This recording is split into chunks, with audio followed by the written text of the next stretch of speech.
وجنت، اور اس جنت کی طرف دوڑ لگاؤ، عرضها السماوات والارض، جس کا پھیلاؤ آسمانوں اور زمین جتنا ہے، اعدت للمتقین، وہ تیار کی گئی ہے، سجائی گئی ہے، اسے پورے اہتمام کے ساتھ تیار کیا گیا ہے اہل تقوی کی۔ ان اہل تقوی کی کچھ اوصاف کیا ہے؟ الذین ينفقون فی السراء والضراء، وہ لوگ کہ جو خرچ کرتے ہیں مراد ہے اللہ کی راہ میں، اور اللہ کی راہ میں خرچ کرنے کی دو مدیں ہیں۔ اللہ کی رضا کے لیے اس کے بندوں میں سے جو محتاج ہو، جن کو کوئی ضرورت لاحق ہو، ان کی مدد کرو، یتیم ہو، بیوائیں ہوں، مسکین ہوں، وہ قرض تلے دب گئے ہوں، وہ سب کے سب اس میں آ جائے۔ لہذا دوسری مت کیا ہے؟ وہ ہے اللہ کے دین کے لیے خرچ کرنا، دین کی تعلیم و تعلم کا کوئی نظام بنانا، پھر یہ کہ دین کو دوسروں تک پہنچانا، اس کے لیے سارے ذرائع جو بھی کسی زمانے میں ابلاغ کے موجود ہوں ان سب کو استعمال کرنا، اس کے لیے خرچ درکار ہے۔ بہرحال میں اس عرض کر رہا تھا کہ یہ دو مدیں ہیں خرچ کرنے کی۔ الذین ينفقون فی السراء والضراء، مسرت کی حالت میں آدمی کے پاس کافی ہے، غنی ہے، کم خرچ کر رہا ہے تو ظاہر بات ہے اس حالت میں طبیعت پر اتنا بوجھ نہیں ہوتا خرچ کرنے میں، لیکن خود تنگی محسوس کر رہا ہو پھر خرچ کرے، یہ گویا کہ اس سے اگلا ایک قدم ہے، ضرار ہے، تکلیف کے اندر بھی ہو تو خرچ کرے۔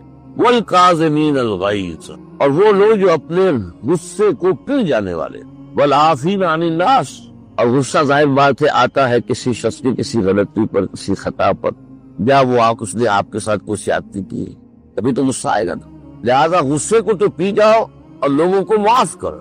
والعافین عن الناس، یہ دو کام در حقیقت ایسے کام کے دو رخ ہیں کہ غصہ آیا ہے تو اسے پی جاؤ، اور جس شخص نے بھی تم پر زیادتی کی ہے، تمہارے خیال میں زیادتی کی ہے، ہو سکتا ہے وہ اپنی جگہ پر صحیح ہو، لیکن یہ کہ بہرحال تمہیں غصہ آیا ہے، اس غصے کو پی جاؤ، اسے معاف کرو۔ واللہ یحب المحسنین، اور ظاہر بات ہے کہ اللہ تعالیٰ کو تو ایسے محسنین ہی پسند ہے۔ اب یہاں بھی نوٹ کر لیجئے وہی درجہ احسان جو ہم پڑھ چکے ہیں بڑی تفصیل سے، حدیث جبرائیل کے حوالے سے گفتگو شروع ہوئی تھی، بعد میں پھر بھی مختلف مواقع پر گفتگو آتی رہی ہے، اور اگلی حدیث میں پھر آنی ہے۔ احسان کسے کہتے ہیں؟ تو اللہ تعالیٰ کو ایسے محسن جو اپنے اس دین کو خوبصورت بنا لے، دین ان کا جو ہے اور دینی زندگی ان کی جو ہے وہ دین کو نبھانے والی ہو، وہ لوگوں کو پسند آنے والی ہو، بلکہ یہ کہ اس کے اندر جو ہے وہ حسن جو ہے دلآویزی پیدا ہو جائے۔ اس آیت کے حوالے سے میں آج کا حدیث آپ کو سنا رہا ہوں۔ اس کے راوی حضرت ابو ہریرہ رضی اللہ تعالی عنہ، انہوں نے ذکر کیا ہے اور اس کی روایت کی ہے امام بخاری نے کی ہے رحمہ اللہ، ان رجلا قال للنبی صلی اللہ علیہ وسلم، ایک شخص نے حضور صلی اللہ علیہ وسلم سے عرض کیا، اوصنی، حضور مجھے کچھ وصیت فرمائیے۔ اوصا یوصی ایصاء، وصیت تک، وصا یوصی توصیتن، اس کے معنی بھی وہی ہے۔ وصا یوصی کے معنی ہو جائیں گے تدریجاً، مسلسل وصیت کرتے رہنا، وصیت کرتے رہنا۔ اور ایک ہے ایک مرتبہ آپ نے ایک بات کہہ دی، اوصنی، مجھے وصیت فرمائی، مجھے نصیحت فرمائی۔ قال لا تغضب، آپ نے ایک ہی بات فرمائی، غصہ نہ کیا کر، مغلوب الغضب نہ ہو جایا کہ غصہ آئے اور تم پر چھا جائے، تمہارے اوپر اپنا غلبہ کر۔ فللذ مرارا، اس شخص کے دل میں شاید کوئی اور بات تھی، اس نے پھر پوچھا، اوصنی بس یہ وصیت، آپ نے پھر فرمایا لا تغضب، یہ پوچھا، وہ تکرار کرتا رہا، حضور نے بھی ہر مرتبہ وہی باتیں۔ اب کس سے اندازہ ہو جاتا ہے کہ یہ اس بات کتنی اہم ہے؟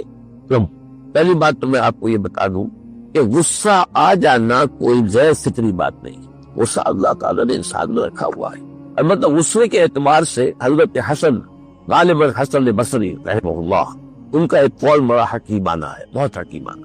وہ فرماتے ہیں کہ ایک انسان تو وہ ہوتا ہے جو پورا انسان ہوتا ہے، مکمل انسان، ایک ہوتا ہے نصف رجل، آدھا انسان، وہ انسانیت کے معیار پر پورا نہیں اترتا، نصف القادر، اور ایک انسان ہوتا ہے لیس برجل، وہ انسان ہوتا ہی وہ حیوان کا۔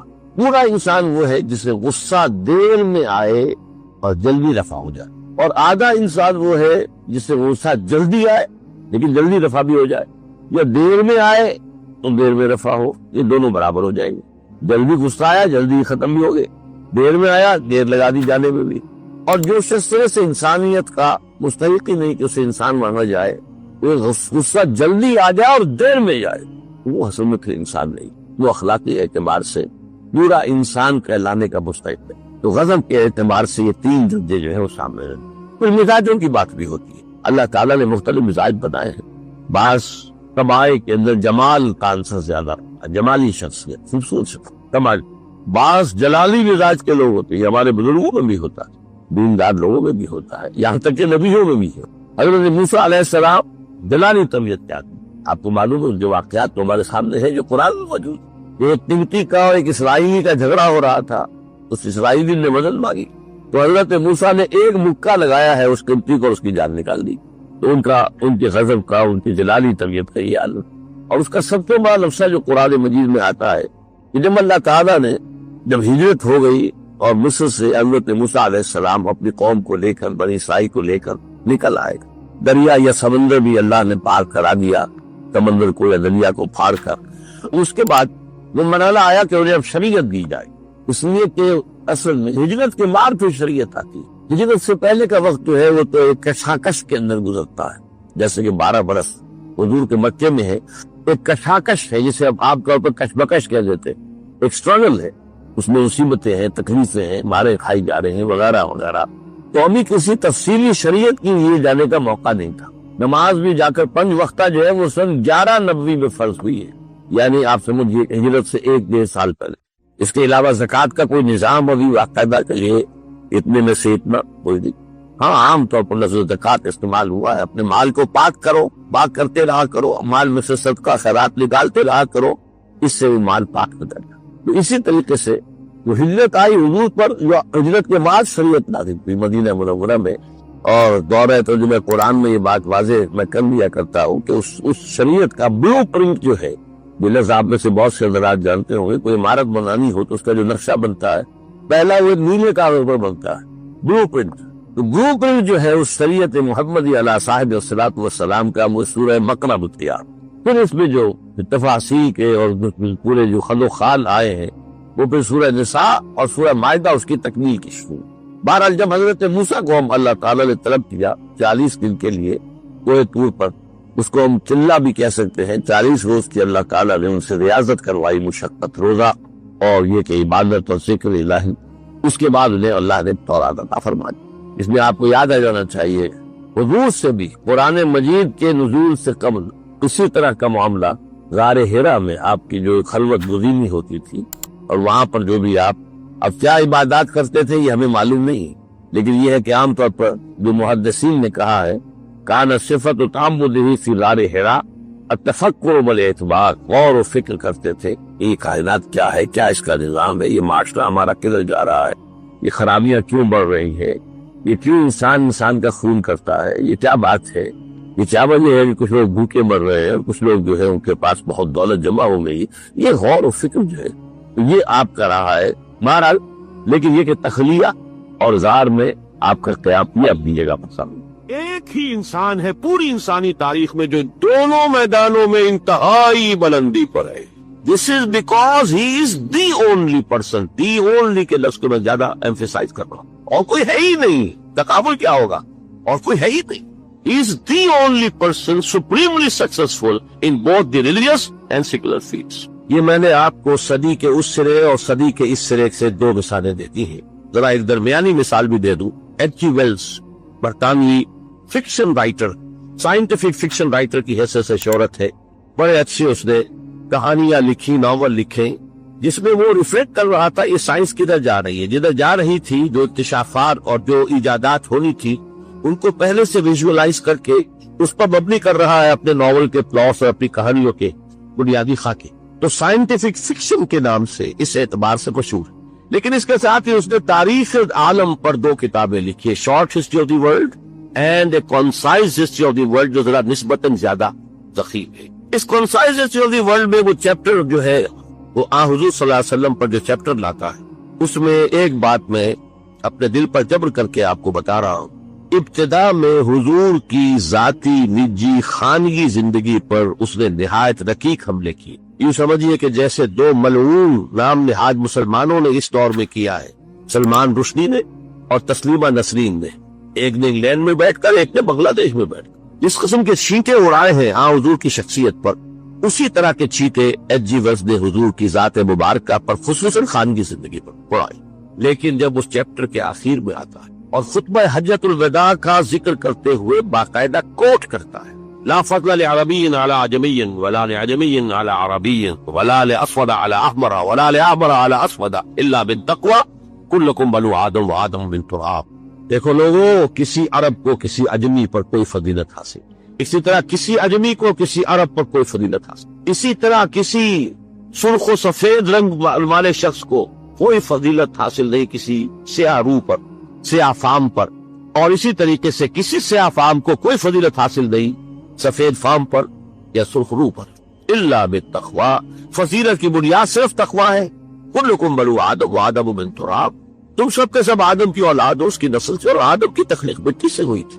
اس کو گوٹ کرتا ہے، اور پھر ذرا نوٹ کیجئے یہ جملے، واقعتاً بڑے گہرے جملے۔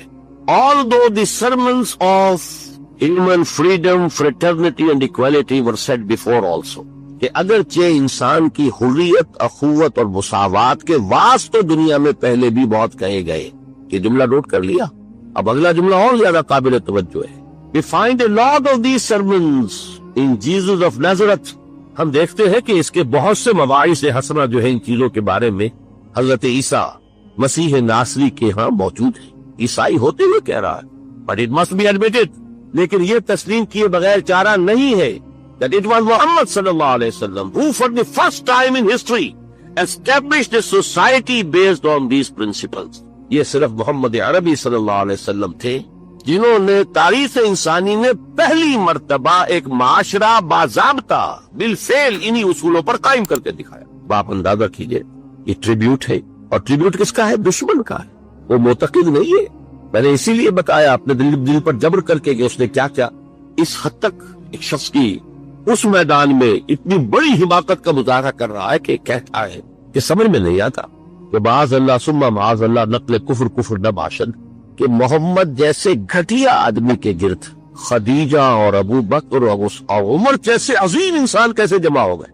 حالانکہ اس احمق سے کوئی پوچھے کہ اس سوال کا جواب تو تمہیں دینا چاہیے، درخت تو اپنے پھلوں سے پہچانا جاتا ہے، اور تم جو ہے اس مخمل سے کہ ان کی عظمت کا اقرار ہے، ادراک ہے، شعور ہے، اعلان ہے، اعتراف ہے، حضرت خدیجہ کا، حضرت ابو بکر کا، حضرت عمر کی عظمت کا سمجھ میں نہیں آتا۔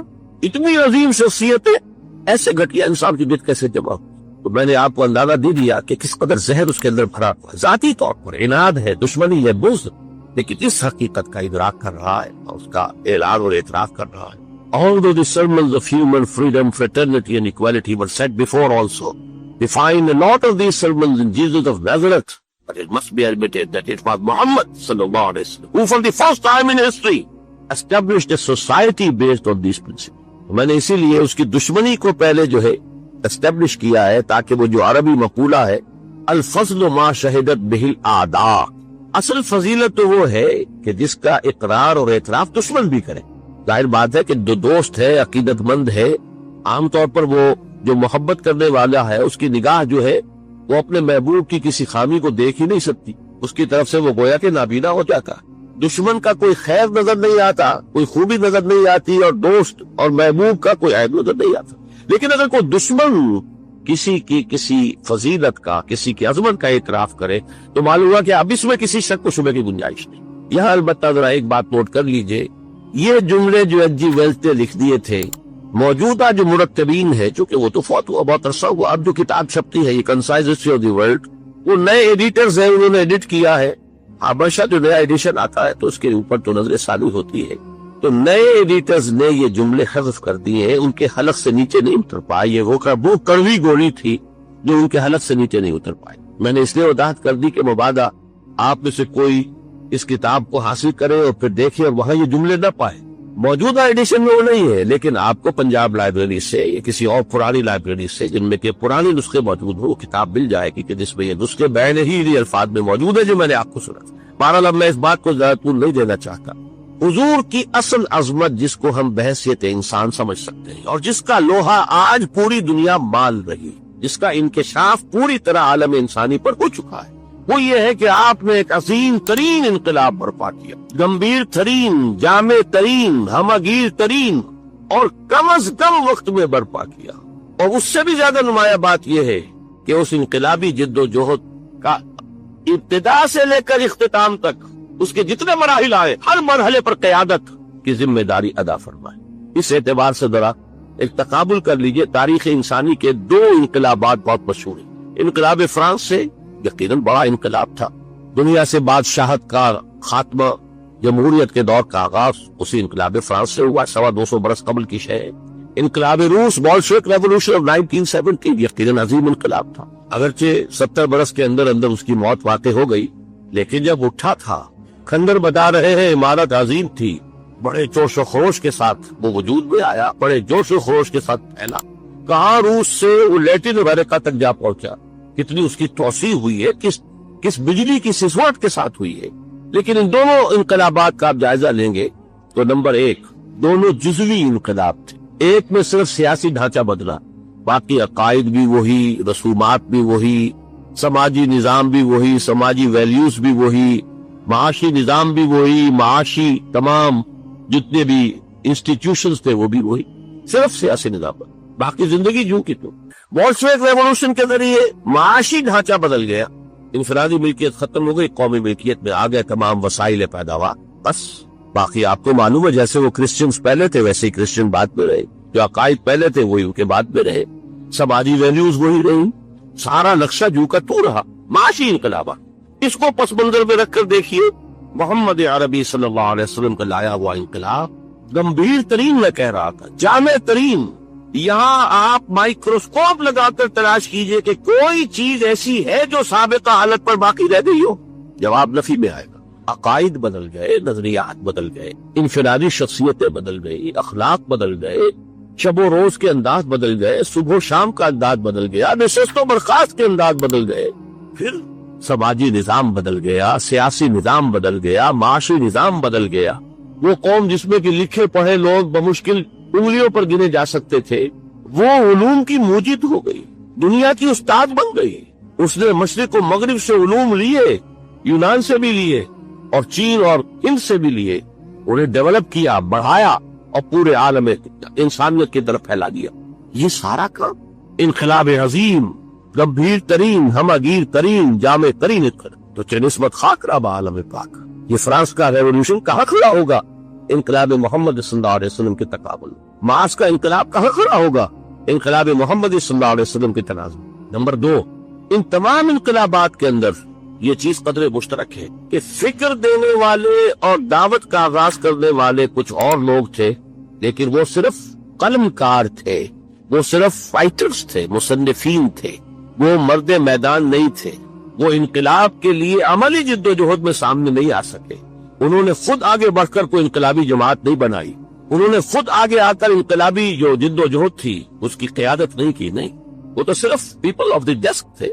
انقلاب کچھ اور لوگوں کے زیر سرکردگی، کچھ اور لوگوں کی زیر قیادت، کچھ اور لوگوں کی رہنمائی میں وجود میں آئے۔ فرانس میں والٹیئر اور روسو مفکرین کی حیثیت سے، مصنفین کی حیثیت سے بہت اونچا مقام، لیکن وہ میدان کے آدمی تھے ہی نہیں۔ یہی وجہ ہے کہ انقلاب فرانس جو ہے وہ بہت بلڈی ریولوشن کہلاتا ہے، اس لیے کہ قیادت کوئی تھی نہیں، وہ تو ایک فکر تھا جو پھیل گیا تھا، اس نے لوگوں میں ایک جوش و خروش پیدا کر دیا، سپونٹینیس جو ہے وہ ایک لاوا پھٹا ہے، اور اس لاوا پھٹنے میں چونکہ کوئی تنظیم تھی نہیں، کوئی قیادت تھی نہیں، لہذا انتہائی خونی انقلاب ہو، بہت بلڈی ریولوشن۔ اسی طریقے سے ذرا اور کیجئے، روس کے انقلاب بولشوک ریولوشن کی بنیاد داس کیپیٹال، ایک کتاب، کارل مارکس اس کا مصنف اور اس کے ساتھ اس کا کو آتھر اینجلز، دونوں نے مل کر یہ کتاب لکھی ہے۔ لیکن یہ کہ یہ بھی نوٹ کر لیجئے کہ اس کتاب کی تاثیر، اس کے وہ کتنی پروفاؤنڈ کتاب ہے، کس طرح اس نے ذہنی انسانی کو اپنی گرفت میں دیا، کس طرح اس نے ساری تعبیرات کو بدل کر رکھ دیا، پوری حیات انسانی کا خالص مادی جو ہے تعبیر کی ہے، روحانیات سے، مذہب کے بالکل نفی کرتے ہوئے، لیکن مدلل اس انداز سے، اس طور سے کہ اس نے لوگوں کو گرپ میں لیا ہے، ان کو پوزیس کیا ہے، اس درجے پوزیس کیا ہے کہ پھر موٹیویٹ کیا ہے کہ جانے تک دے رہے ہو انقلاب پر پکڑ۔ اسی لیے اقبال نے کہا ہے، نیس پیغمبر و لیکن در بغل دارت کتاب تھی اس کے پاس۔ جیسے کہ آپ کو معلوم ہے کہ محمد عربی صلی اللہ علیہ وسلم کا انقلاب اگر اسے ٹریس کریں گے تو وہ قرآن کے ذریعے سے وجود میں آیا، اتر کر ہرا سے سورہ قوم آیا اور ایک نسخے کی میا ساتھ لایا۔ بہرحال اگرچہ قرآن کا تقابل کرنا داس کیپیٹال سے، داس کیپیٹال کا تقابل کرنا قرآن سے، یہ تو میرے نزدیک نامناسب ہے، لیکن یہ کہ آپ اس اعتبار سے ضرور نوٹ کیجئے کہ واقعتاً ایک کتاب ہے جس نے یہ عظیم انقلاب بولشوک ریولوشن برپا کیا، لیکن مارکس ہو یا اینجل صاحب ہو، دونوں رائٹرز تھے، بس مفکر تھے. انہوں نے اپنی کتاب لکھی جرمنی اور لندن میں بیٹھ کر، اور جرمنی اور لندن میں اس انقلاب کا کہیں وجود ہی نہیں واقع ہوا. وہ خود اپنی سرکردگی میں، اپنی قیادت میں کسی ایک گاؤں میں بھی انقلاب برپا نہیں کر سکے. انقلاب آیا کہاں؟ تیسرے تیواڑے اللہ میاں کے پچھواڑے، کس قدر دور، روس میں انقلاب آیا. بولشوک پارٹیز ان کے ذریعے سے، اور عین وقت پر چونکہ ایگزائل میں تھے، جیسے کہ خمینی صاحب ایگزائل میں تھے اور عین وقت پر آ کر انہوں نے جو ایران میں ہنگامہ جاری تھا اس کی قیادت اپنے ہاتھ میں سنبھال لی. اسی طرح عین وقت پر لینن آیا اور اس نے آ کر قبضہ کیا ہے، ہائی جیک کیا ہے قیادت کو اور انقلاب پر پکڑ. اس تناظر میں دیکھیے محمد عربی صلی اللہ علیہ وسلم ایک فرد واحد کی حیثیت سے اپنی دعوت کا آغاز کر، وہی فکر دینے والے، وہی دعوت دینے والے، وہی ہے جو اسٹریٹ پریچنگ کر رہے ہیں، مکے کی گلیوں میں گھوم رہے ہیں. یا ایھا الناس قولوا لا الہ الا اللہ تفلحوا. اسٹریٹ پریچنگ گلیوں میں، جیسے حضرت عیسیٰ علیہ السلام اسٹریٹ پریچنگ کرتے تھے. وہی ہے جو کبھی اپنے رشتہ داروں کو جمع کر رہے ہیں اور ان کے سامنے دعوت پیش کر رہے ہیں کھانا کھلا کر. کبھی کوہ صفا پر کھڑے ہو گئے ہیں، بلند آواز سے آپ نے کہا با صباحا اور لوگوں کو جمع کیا، اپنی دعوت پیش کی. وہی شخص کہ جو فرد واحد کی حیثیت سے، ایک داعی کی حیثیت سے سامنے آیا، کل 22 برس میں اس نے پورے انقلاب کی تکمیل کر دی اور ہر مرحلے پر اس کی قیادت خود فرمائی. وہی اسٹریٹ پریچر. غزوہ بدر میں وہی کمانڈر ہے، غزوہ احد میں وہی سپہ سالار ہے، وہی اسٹریٹ پریچر. یہ جیسا کہ ڈاکٹر مائیکل ہارٹ کا میں نے حوالہ دیا، یہ نقشہ دنیا نے کبھی دیکھا ہی نہیں، کوئی اس کی نظیر ہے ہی نہیں، کوئی مثال ہے ہی نہیں. اسٹریٹ پریچر ہی رہ جاتے. مربی اور مزکی بس ان کا اپنا ایک دائرہ ہوتا ہے. کچھ لوگوں کا تزکیہ نفس کر دیا، جو ان کے پاس چل کر آئے، وہ بھی وہ آتے ہیں جو ان کی خانقاہ میں خود طالب بن کر آئے، ان کا کوئی تزکیہ کر دیں گے، کچھ اصلاح ہو جائے. یہ عمل ایک فرد واحد وہی فکر دے رہا ہے، وہی دعوت دے رہا ہے. دعوت کا آغاز کتنے میگر، کتنے میں وہ لفظ استعمال نہیں کرنا چاہتا، لیکن واقعہ یہ ہے کہ کتنے حقیر سے انداز میں ہو رہا ہے اور کیسی کیسی ناکامیاں سامنے آ رہی ہیں. پہلی مرتبہ جب حکم ہوا وَأَنذِرْ عَشِيرَتَكَ الْأَقْرَبِينَ، سورہ شعراء میں یہ آیت ہے، اے نبی ذرا اپنے قریبی رشتہ داروں کو خبردار کیجیے. حکم دیا حضرت علی کو، وہ آپ کے زیر کفالت بھی تھے، زیر تربیت بھی تھے، اور پھر وہی نوجوانی کا عالم تھا، تو گویا کہ گھریلو سامان لانا، اس کا بندوبست کرنا انہی کے ذمہ تھا. ایک دعوت تام کا اہتمام کرو اور تمام بنو ہاشم کو بلا لو. اہتمام ہوا، تمام بنی ہاشم جمع ہو گئے، کھانا لوگوں نے کھا لیا. اب حضور کھڑے ہوئے اپنی بات کہنے کے لیے، تو کچھ لوگوں نے ہوٹنگ کی، کچھ نے فکرے چست کیے، کچھ نے شور مچایا، اور مجمع جو ہے وہ چلا گیا اور حضور اپنی بات کہہ بھی نہیں سکتے. تو یہ نہ سمجھیے کہ ایسا ہو گیا ہو کہ ادھر آپ نے آغاز کیا، ادھر کامیابیوں نے قدم چومنے شروع کر دیے. ہرگز نہیں، ہرگز ہرگز نہیں. اہم ترین نقطہ جو ہے آپ کی انقلابی جد و جہد کا، اس کو نوٹ کر لیجئے. یہ خالص انسانی جد و جہد کی سطح پر ہوئی ہے. اس میں وہ سارے مراحل آئے ہیں جو کسی بھی انسانی جد و جہد میں آتے ہیں. ابتدائی ناکامیاں، ابتدائی مایوسیاں، محنت اور مشقت بے پناہ، اور نتیجہ کچھ بھی نہیں. کم سے کم ویزیبل نتیجہ، نظر آنے والا مرئی نتیجہ زیرو. لیکن حضور نے چند دن کا وقفہ دے کر پھر حضرت علی سے کہا اب دوبارہ پھر بلاؤ، پھر کھانے کا اہتمام کرو. اب میں یہ کہا کرتا ہوں کہ شاید لوگوں کو شرم آ گئی کہ 2 مرتبہ کھانا کھا لیا. آخر اتنی شرافت ان لوگوں کے اندر بھی تھی. اب بہرحال ان کا حق بن گیا ہے کہ ان کی کوئی بات ہم سن لیں. حضور نے اپنی دعوت پیش کی. عظیم خطبہ ہے جو آپ نے، نہایت جامع، نہایت مختصر، نہایت مؤثر، لیکن اس وقت میں اس کی تفصیل میں نہیں جا سکتا. بہرحال اب یہ کہ لوگوں نے سن لیا، لیکن پورے مجمع کو سانپ سون گیا، کوئی بول ہی نہیں رہا، چپ. حضرت علی کھڑے ہوتے اور وہ پہلے سے اپنے تھے. وہ کہتے ہیں کھڑے ہو کر، اگرچہ میں سب سے کم عمر ہوں، اگرچہ میری ٹانگیں پتلی ہیں، اگرچہ میری آنکھیں دکھتی ہیں. یہ آشوب چشم کا عارضہ حضرت علی کو بچپن ہی سے تھا. معلوم ہوتا ہے ککڑوں کا جو برس ہے، جو عام طور پہ بچپن سے شروع ہوتا ہے، جاری رہتا ہے.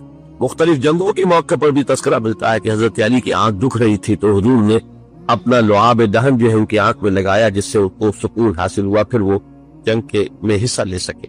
تو یہ معلوم ہوتا ہے کہ ٹرکوما کا جو مرض ہوتا ہے وہ شاید انہیں تھا. اگرچہ میں سب سے کم عمر ہوں، اور اگرچہ میری ٹانگیں پتلی ہیں، اور اگرچہ میری آنکھیں دکھتی ہیں، لیکن میں آپ کا ساتھ دوں گا. اور پورا مجمع کھلکھلا کر ہنس پڑا. یہ چلے ہیں دنیا کی تقدیر بدلنے، اور یہ ہیں ان کے ساتھی. یہاں سے آغاز ہو رہا ہے، ذرا غور کی. اور جب حکم آتا ہے فَاصْدَعْ بِمَا تُؤْمَرْ، اے نبی اب ڈنکے کی چوٹ کہیے. شروع میں 3 سال جو ہے حضور نے اس کو کہتے ہیں پی پی کال، پرسن ٹو پرسن، انفرادی رابطے کے ذریعے سے جو ہے وہ دعوت کو پھیلایا.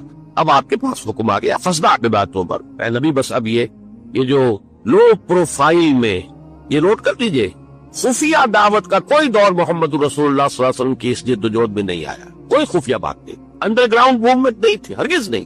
البتہ لو پروفائل میں پرسن ٹو پرسن کانٹیکٹ کے ذریعے سے بات پھیل رہی تھی. لیکن اب حکم آ گیا فصدع بباتوں پر. اے محمد اب ڈنکے کی چوٹ کہو جس چیز کا کہ تمہیں حکم ہوا. پھر آپ کوہ صفا پر چڑھے. اب کوہ صفا جو رہ گیا ہے بیچارہ، وہ تو اس کا ایک سمبل ہے، علامت ہے جو باقی رہ گئی ہے. حضور کے زمانے میں وہ باقاعدہ ایک پہاڑی تھی، ایسی پہاڑی کے جس کے پیچھے کوئی لشکر بھی چھپ سکتا تھا، ایسی پہاڑی. بہرحال یہ چونکہ عرب کا دستور تھا. یہیں سے ہمیں ایک بات معلوم ہوتی ہے کہ دعوت کے لیے جو بھی آپ کے زمانے میں مروجہ ہو طریقے، ان سب کو اختیار کرنا. ہاں اگر کوئی شرافت کے یا حیا کے منافی کوئی شے ہے تو اس کو اس میں سے ختم کر دیا جائے، لیکن یہ کہ جتنے بھی ذرائع ہو ابلاغ کے جو موجود ہو آپ کے وقت میں وہ آپ کو استعمال کرنے چاہیے. جب حکم ہوا فصدع بباتوں پر تو آپ نے رواج کے مطابق یہ شکل اختیار کی. رواج کیا تھا؟ عرب میں آپ کو معلوم ہے کہ قبائل ایک دوسرے پر حملہ کرتے رہتے تھے، غارت گری ہوتی تھی، لوٹ مار ہوتا تھا. تو اگر کسی کو یہ اطلاع مل جاتی تھی کسی قبیلے کے فرد کو کہ فلاں قبیلہ ہم پر حملے کا پروگرام بنا رہا ہے، تو ہو سکتا ہے آج ہی رات کو، اور رات کو بھی نہیں، وہ جسے آپ کہتے ہیں small hours of the morning, اس میں وہ آ کر حملہ کیا کرتے تھے 2 3 4 بجے، جبکہ نیند کا انتہائی غلبہ ہوتا ہے لوگوں پر. وہ سوئے ہوئے پر آ کر اچانک ٹوٹ پڑنا، قتل بھی کرنا اور لوٹ مار کر کے بھاگ جاتے. یہ ان کا ایک عام رواج تھا. تو جس کسی کو اطلاع مل جاتی تھی کہ قبیلہ جو ہے اس طرح سے حملہ آور ہوا چاہتا ہے، وہ کسی بلند مقام پر چڑھ جاتا تھا، کپڑے اتار دیتا تھا، بادر ذات برہنہ ہو جاتا، نعرہ لگاتا تھا واہ صباحا، آئے وہ صبح جو آیا چاہتی ہے، جس میں غارت گری ہوگی، جس میں لوٹ مار ہوگی، جس میں کچھ تو خون ہوگا. واہ صباحا، وہ صبح آئے وہ صبح جو آیا چاہتی. اب دیکھیے دونوں چیزیں اس نے جمع کر لی، آڈیو ویژول. اس لیے کہ جہاں تک تو اس کی آواز جا رہی واہ صباحا، وہاں تک تو لوگوں نے اس کی آواز کو سن لیا. وہ لفظ دوڑے، کوئی بڑی خبر ہے، کوئی حملہ ہوا چاہتا ہے، کوئی بڑی تباہی آنے والی ہے، یہ شخص اس کی خبر دینا چاہتا ہے، تو لکھو سنو اس کی بات. اور جہاں اس کی آواز نہیں جا رہی، وہ اڑیا نظر آ رہا ہے کھڑا ہوا، اسی لیے اسے نذیر اڑیا کہتے تھے، خبردار کرنے والا، وارن کرنے والا جو بالکل لنگا ہو گیا، نذیر اڑیا. حضور نے اس میں صرف یہ کمی کی کہ ظاہر بات ہے کہ یہ حیا کے خلاف تھی، بات فطرت کے منافی تھی. آپ نے کپڑے نہیں اتارے، لیکن نعرہ وہی لگایا واہ صباحا. اب لوگ جو ہے وہ جمع ہوئے، اونچائی پر آپ کھڑے تھے، لوگوں نے دیکھا دی، پھر اپنی دعوت پیش کی. اور آپ کے علم میں ہے یہ واقعات تو سب جانے بوجھے ہیں. اس مجمع میں سے سگا چچا بولتا ہے تملتا لہذا جمع کرنا، تمہارے لیے ہلاکت اور بربادی ہو گیا، تم نے اس کام کے لیے ہمیں جمع کیا. ہم سمجھے تھے کوئی واقعی خبر دینے والے، تم کوئی بات بتانے والے. اور نوٹ کیجیے جو میں نے عرض کیا تھا وہ پہاڑی کتنی بڑی تھی کہ حضور نے پہلے یہ کہا کہ لوگوں اگر میں تمہیں یہ خبر دوں کہ اس پہاڑی کے پیچھے دشمن کا لشکر ہے جو تم پر ٹوٹ پڑنا چاہتا ہے تو میری بات مانو گے کہ نہیں. یعنی وہ پہاڑی اتنی تھی کہ اس کے پیچھے کوئی گروہ، کوئی لشکر جو ہے وہ چھپ سکتا. اور کہا ضرور. ایک تو اس لیے کہ آپ بلندی کے مقام پر پہاڑی پر کھڑے ہیں، پہاڑ کے دونوں طرف دیکھ رہے ہیں، اور دوسرے یہ کہ آپ نے تو کبھی جھوٹ بولا ہی نہیں، آپ صادق الامین ہیں. یہ پہلے گواہی لے کر آپ نے بات کی ہے اپنی. میں تمہیں اللہ کے عذاب سے ڈراتا، آخرت کے محاسبے سے ڈراتا، جس پر اس نے کہا تبا لک لہذا جمعتنا، جس پر یہ صورت نازل ہوئی ہے تبت یدا ابی لہب وتب ما اغنی عنہ مالہ وما کسب سیصلی نارا ذات لہب وامرأتہ حمالۃ الحطب فی جیدہا حبل من مسد. تو یہ میں نے 2 جھلکیاں آپ کو دکھائی ہیں کہ کیسا میگر سٹارٹ ہے، کتنا دل کو توڑ دینے والا، کتنا انسان کی ہمت کے لیے یہ سمجھیے کہ صبر آزما جس کو کہنا چاہیے، صبر کی پوری آزمائش کرنے والا یہ معاملہ ہوا ہے جس سے کہ آغاز ہوا ہے. اور میں اس کو اب مختصر کر رہا ہوں. پورے 10 برس کی محنت اور مشقت محمد عربی صلی اللہ علیہ وسلم.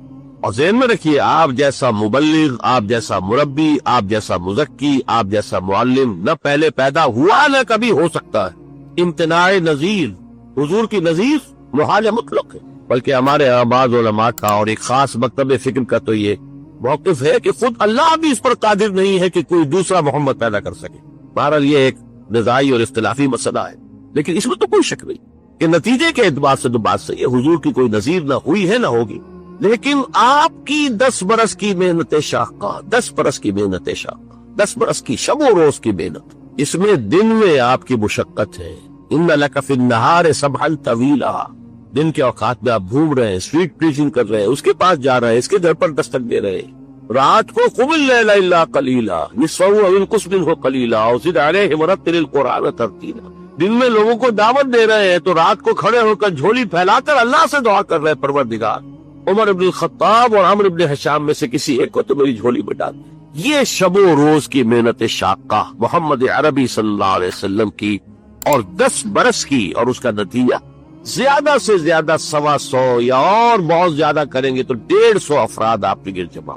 چنانچہ 10ویں سال کو آپ نے عام العزل قرار دیا. یہ جو 10 سال ہو گئے آغاز وحی کے بعد، یوں سمجھیے 610 عیسوی میں وحی کا آغاز ہوا، تو لگ بھگ 620 عیسوی کو حضور نے عام الحزن، اس لیے کہ اسی سن میں حضرت خدیجہ کا انتقال ہو گیا رضی اللہ تعالی عنہ. گھر میں دل جوئی کرنے والی ایک وفادار، وفاشار، محبت کرنے والی اہلیہ زوجہ محترمہ تھی، اب وہ بھی نہ رہی. ظاہر ہے کہ باہر سے آدمی تقدر لے کر آتا ہے، کسی نے پاگل کہہ دیا ہے، کسی نے مجنون کہہ دیا ہے، کسی نے شاعر کہہ دیا ہے، کسی نے کہہ دیا یہ ہم پر دوست جماتے ہیں، انہوں نے ایک عجمی غلام کو اپنے گھر کے اندر بند کر رکھا ہے، وہ بڑا عالم و فاضل ہے، تورات اور انجیل کا جاننے والا، اور وہ اس سے ڈکٹیشن لیتے ہیں، یاد کر کے پھر ہم پر آ کر دوست جماتے ہیں کہ یہ بے پر بہی آئی.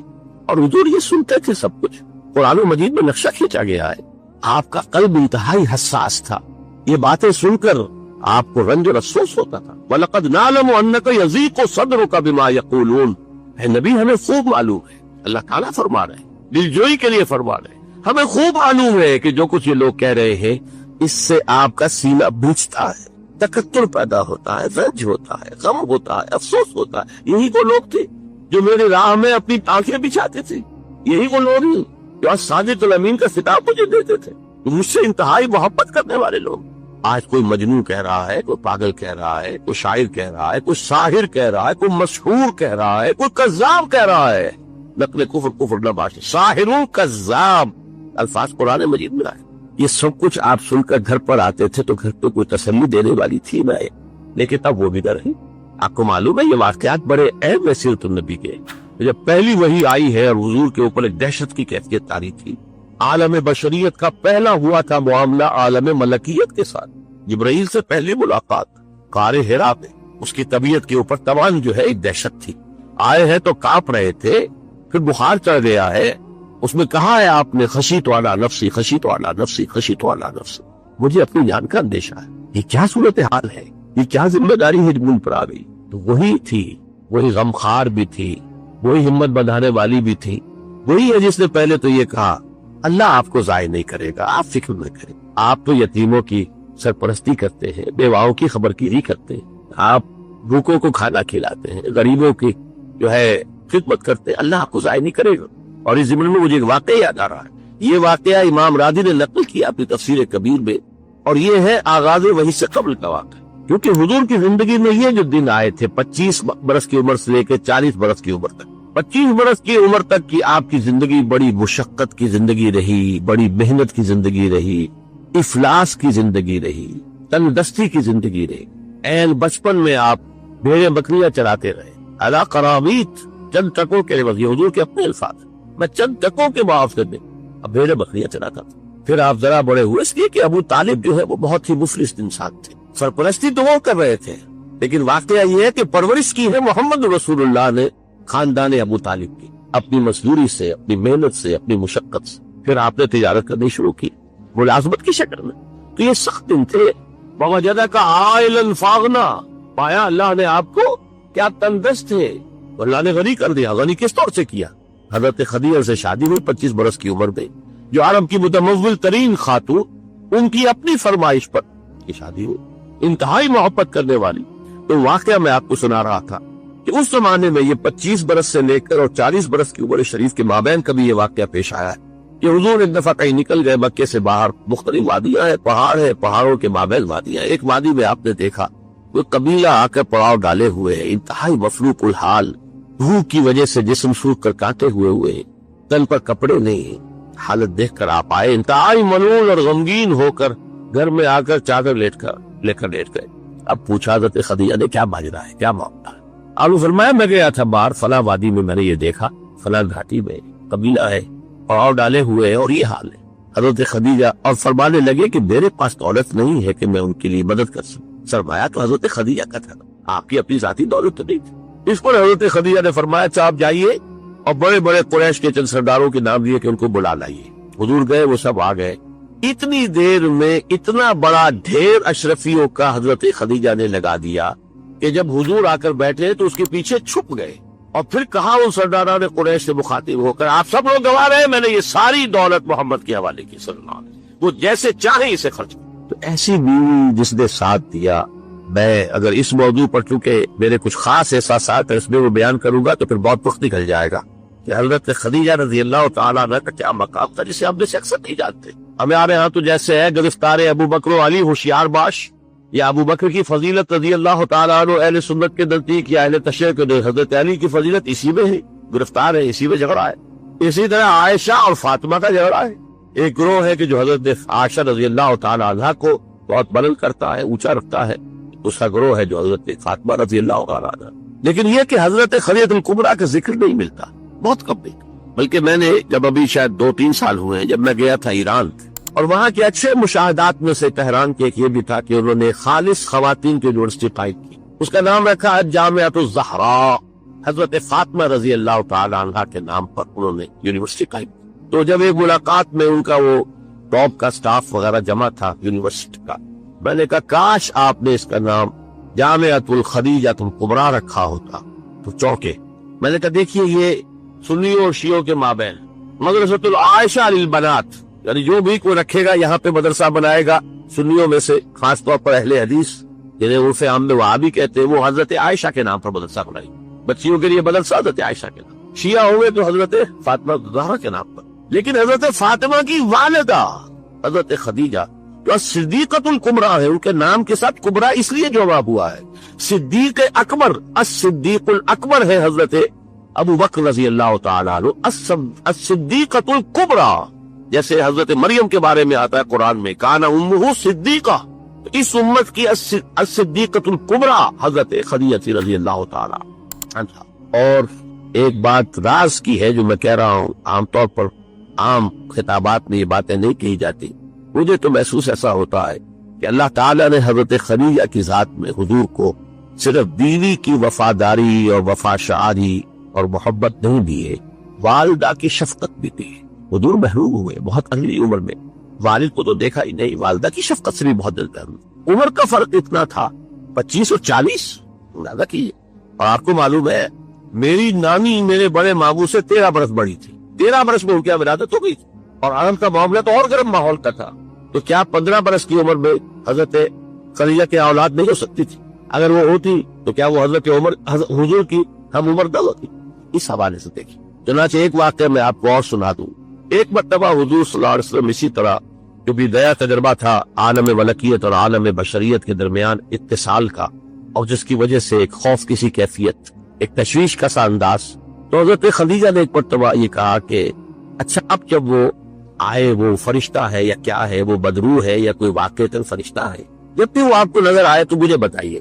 حضرت جبرائیل آئے، حضور نے فرمایا وہ آگے، اب ذرا نوٹ کیجئے، حضرت خدیجہ نے اپنے بال کھول دیے، اپنی آغوش میں حضور کو لے لیا اور پوچھا کہ کیا اب بھی نظر آ رہا ہے؟ آپ نے فرمایا نہیں۔ فرمایا یقیناً یہ فرشتہ ہے، یہ کوئی بدروح نہیں ہے، فرشتہ ہے جس نے حیا کی ہے، اگر کوئی بدروح ہوتی تو لذت لیتی، وہ غائب نہ ہوتی۔ اب آپ اندازہ کیجئے عظمت فکر، سوچ کا، آپ کے فکر کا، شعور کی بلندی کا۔ بہرحال سن 10 نبوی کا تذکرہ کر رہا تھا، حضرت خدیجہ کا انتقال ہو گیا، ابو طالب کا انتقال ہو گیا، جو ایک پروٹیکشن، ٹرائبل زندگی میں پروٹیکشن، جیسے کہ آج ہی میں پڑھ رہا تھا کہ جو بھی پہلا ایک معاہدہ اوس اور خزرج کے درمیان جو مسلمانوں نے یثرب کا اور پھر مہاجرین کو ساتھ شامل کر کے حضور نے کروایا تھا، اس میں یہ شرط بھی تھی کہ اگر کوئی ایک مسلمان بھی کسی کو پناہ دے دے گا تو وہ سب کی طرف سے شمار ہو۔ یہی معاملہ قبائل میں ہوتا تھا، قبیلے کا ایک فرد اگر کسی کو شخص کو پناہ دے دیتا ہے تو وہ پورے قبیلے کی طرف سے۔ اس حوالے سے خاندان بنو ہاشم کی سرداری تھی ابو طالب کے پاس، اور وہ پروٹیکشن دے رہے تھے محمد عربی صلی اللہ علیہ وسلم، اگرچہ ایمان نہیں لائے لیکن وہ ایک طبی محبت تھی، اور اس طبی محبت کی بنیاد پر انہوں نے خاندان بنو ہاشم کا سایہ کیا ہوا تھا حضور پر صلی اللہ علیہ وسلم۔ اب ظاہر بات ہے کہ اگر بقیہ دوسرے قبیلے جو تھے اس کے سردار وہ اگر کوئی اقدام کرتے حضور کے خلاف تو یہ گویا کہ بنو ہاشم کے خلاف اعلان جنگ ہو جاتا اور ان فائٹنگ شروع ہو جاتی، خانہ جنگی، سول وار مکے میں شروع ہو جاتی۔ یہ وجہ ہے کہ 10 برس تک اس اقدام کی جرت انہیں نہیں ہوئی۔ سفارتیں لاتے رہے، ابو طالب کے پاس سفارتیں آئی، کبھی لالچ پیش کیا، آپ ان سے کہیے اگر انہیں دولت چاہیے تو ضرور سیم و زر کے ہم انبار لگا دیں ان کے قدموں تلے، انہیں کوئی سیادت چاہیے تو ہم انہیں اپنا بادشاہ ماننے کو تیار ہے، اگرچہ ہمارا کوئی مزاج نہیں ہے کسی بادشاہ کو ماننے کا، ان کو مان لیں گے، اور اگر کہیں شادی کرنا چاہیں تو اشارہ کر دیں، قریش کے جس بڑے سے بڑے گھرانے میں کہیں گے آپ ان کی شادی کر دیں گے۔ یہ بھی تھی آفر جب حضور نے فرمایا تھا کہ چچا جان چاہیے میرے داہنے ہاتھ پر سورج اور بائیں پر چاند رکھ دے تب بھی میں اپنی اس دعوت سے باز نہیں آ سکتا۔ ان کا مطالبہ یہ تھا کہ یہ دعوت ختم کر دیں، ہمارے معبودوں کو برا تک ہے، جس کے ضمن میں پھر آخری جبکہ ابو طالب بستر مرگ پر تھے اس وقت جو آخری سفارت آئی ہے اور انہوں نے آخری چیلنج کیا کہ ابو طالب اب بھی اگر تم باز نہیں آتے تو پھر ٹھیک ہے، ہمارا الٹیمیٹم ہے، آؤ میدان میں مقابلہ کر لو یا روک لو اپنے بھتیجے کو۔ اس پر جب ابو طالب نے بلایا اور حضور سے کہا ہے کہ بھتیجے مجھ پر اتنا بوجھ نہ ڈالو جو میں برداشت نہ کر سکتا، ظاہر بات ہے اکیلا خاندان بنی ہاشم، پورے قبیلہ قریش کا مقابلہ، پھر خود جو ہے نہایت ضعیف، بوڑھے اور بستر مرگ پر ہے تقریباً، بھتیجے مجھ پر اتنا بوجھ نہ ڈالو جسے میں برداشت نہ کر سکتا۔ اس پر حضور کی آنکھوں میں آنسو آئے کہ ایک ہی مرئی سہارا دنیا میں ویزیبل اسباب عالم کے اعتبار سے ایک پروٹیکشن، ایک سہارا، ایک مدد کی شکل تھی، آج وہ بھی چاہ رہی ہے ختم۔ کہا آپ نے ایک ہی چچا جان، اب تو یا تو یہ بات پوری ہو کر رہے گی اور یا میں اپنے آپ کو اسی میں ہلاک کر دوں گا، میرے لیے کوئی ریٹریٹ کا کوئی امکان نہیں ہے، کوئی واپسی کا کوئی امکان نہیں ہے، پھسپائی کا کوئی امکان۔ بہرحال میں نے یہ سارا پس منظر بتایا ہے عام الحزن، اور یہ ابو طالب کا بھی انتقال ہو گیا اور پروٹیکشن ختم ہو گئی، بلکہ اب بنو ہاشم کا سردار ابو لہب ہے جو خود دشمن ہے انتہائی، جو سمجھیے کہ زہریلا دشمن، جس نے اس وقت کہہ دیا تھا تب لکا لہذا جمع کر، جس نے اپنے دونوں بیٹوں سے حضور کی دونوں صاحبزادیوں کو طلاق دلوائی۔